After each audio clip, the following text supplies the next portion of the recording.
Praise the Lord, God's morning. प्रभु की स्तुति, तारीफ हो, जय जयकार हो। आज इस प्रोग्राम का नाम बदल दिया मैंने, 2 मिनट विद द लॉर्ड। हाँ जी, 2 मिनट। 2 मिनट में इसलिए है, असल में बहुत ज़्यादा डिटेल में बोलने का कुछ खास है नहीं। देखिए, अन्न बलि के बारे में विधि जो है यहाँ पर दी जा रही है। किस प्रकार से अन्न बलि चढ़ानी चाहिए, किस प्रकार से अन्न बलि दी जाए यहोवा के सामने। मेल बलि, होम बलि, पाप बलि और जो सारी बलियों के बारे में हमने बात की और आगे के अध्याय में और बात करेंगे हम। यहाँ पर विधि क्या है, दूसरे अध्याय के पहले वचन में, जब कोई यहोवा के लिए अन्न बलि का चढ़ावा चढ़ाए तो वह मैदा चढ़ाए और उस पर तेल डालकर उसके ऊपर लोबान रखे और वह उसको हारून के पुत्रों के पास जो याजक हैं लाए और वह अन्न बलि के तेल मिले हुए मैदे में से इस तरह अपनी मुट्ठी भरकर निकाले कि सब लोबान उसमें आ जाए और याजक उन्हें स्मरण दिलाने वाले भाग के लिए वेदी पर जलाए और वह यहोवा के लिए सुखदायक सुगंधित हवन ठहरे और अन्न बलि में जो बचा रहे वह हारून और उसके पुत्रों का भाग ठहरे। यह यहोवा के हवनों में से परम पवित्र भाग होगा। अन्न बलि के लिए व्यवस्था है। चौथे पद में देखो क्या लिखा है, जब तू अन्न बलि करे तो तंदूर में पकाया हुआ चढ़ाए हुए तेल से सने हुए अखमीरी मैदे के फुलके या तेल से चुपड़ी हुई अखमीरी चपातियों का हो। ये एक अलग थोड़ी सी बात हो गई।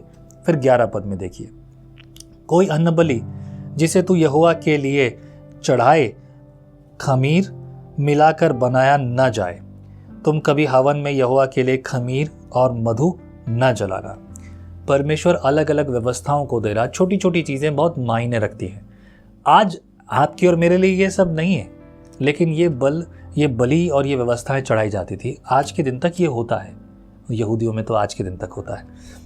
एक लास्ट बात है, 14 पद पढ़ेंगे, यदि तू यहोवा के लिए पहली उपज का अन्न बलि चढ़ाए तो अपनी पहली उपज के अन्न बलि के लिए आग में भुनी हुई अर्थात हरी हरी बालों को मींज के निकाल लेना, तब अन्न को चढ़ाना और उसमें तेल डालना और उसके ऊपर लोबान रखना, तब वह अन्न बलि हो जाएगा। और याजक मींज कर निकाले हुए अन्न को और तेल को और सारे लोबान को स्मरण दिलाने वाला भाग करके जला दे, वह यहोवा के लिए हवन ठहरे। यह दूसरा अध्याय।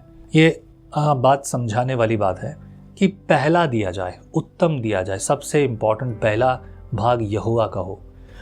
अक्सर हम चर्च में ये गलतियां करते हैं। अपनी जब तनख्वाह आती है, जब पैसा आता है, हमारे घर में हमारी मेहनत और हमारा फसल वही है, राइट। जो लोग नौकरी करते हैं, बिजनेस करते हैं, जो भी कमाई आती है, सारे खर्च करने के बाद जो बचता है वो यहोवा को देते हैं। फिर बोलते हैं दशमांश देने के लिए व्यवस्था नहीं बची। देखो, बरकत अगर आपको चाहिए तो पहले भाग यहोवा का दे दो। चर्च में आपका दान, दशमांश, ऑफरिंग्स जो भी है वो दे दो यहोवा का भाग। उसके बाद सारे खर्च करो। देखो प्रभु बरकत देता है कि नहीं देता। आप बचे हुए पे क्या आशीष मांगोगे? बचे हुए पे क्या आशीष मांगोगे? जो पहला है उसको दो, उस पर आशीष मांगो। प्रभु आपको बहुत आशीष दे। आओ दुआ करते। प्रभु बल दे, तेरी सहायता प्रदान हो, तेरे वचन के अनुसार चले, तेरी योजना में चले, तेरे बल में चले, तेरी ओर से बुद्धि पाए, ज्ञान पाए, ताकि तेरी महिमा सदैव की जाए।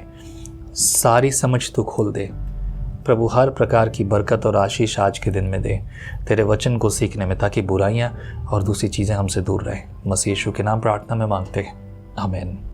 प्रभु आप सबके साथ हो मेरे प्रियो। जय मसीह की। आप कहते हैं एक कप कॉफी मेरा दिन बना देती है, पर आपका मॉर्निंग डिवोशन विजनरी रेडियो और टीवी पर आपकी जिंदगी बना सकता है। हम हमेशा सोचते हैं कि शायद मैं भी बाइबल कॉलेज जाकर बाइबल को अच्छे से सीखता, पर अब आपके लिए है visionary TV, deep Hindi Bible study के लिए।